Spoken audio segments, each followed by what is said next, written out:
पुन्हा चिंतन नाही करत। आज या ठिकाणी अयोध्यामध्ये प्रभू जन्माला येतो।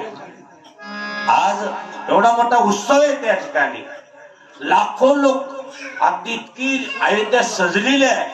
आपण सुद्धा आपलं गाव सजवायचंय। राष्ट्रसंत सद्गुरु जनार्दन स्वामी ज्यावेळेस अयोध्येला गेले आणि त्या ठिकाणची रामाची अवस्था पाहिली, अक्षरशः एवढे मोठे महापुरुष हादरले आणि म्हणू लागले, प्रभू आम्हाला वाटलं होतं की तुम्ही वनवासातून आले, राज्य सिंहासनावर बसले, पण आमच्या भारत देशाच्या मातीमध्ये, या भारतामध्ये, या आमच्या महाराष्ट्राला नव्हे आमच्या भारताला स्वातंत्र्य होऊन बरेच दिवस झाले, पण आम्ही अजून आमचा राम स्वातंत्र्य केला नव्हता, ही बाबाजींनी सुद्धा तिथं मान्य केली।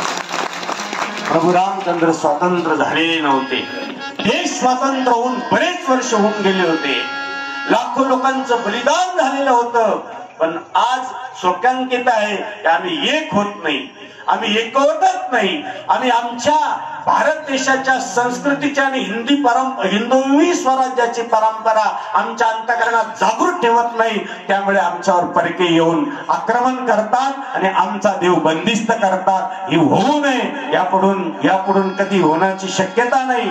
अक्षरशः कोणीतरी राजा येईल, बाबाजी म्हणले होते, आणि ह्या झोपडीत होते प्रभू रामचंद्र। काय होते?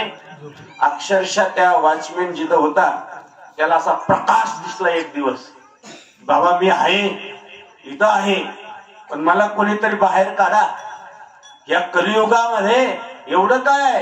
परंतु काही दिवस परत, अजून काही दिवसांची सत्ता चालली, आमचा प्रभू परत एका झोपडीत ठेवण्यात आला, पण कोणी मुक्त करू शकला नाही, म्हणत ताकद झाली नाही। पण आज कसं असो, आपल्याला राजकारण करायचं नाही, आपल्याला पक्ष पाहायचा नाही, पण हिंदवी स्वराज्याचा पक्ष घेणारा नेता नव्हे, राजा नरेंद्र मोदी आला आणि आम्हाला मंदिर करून दाखवलं।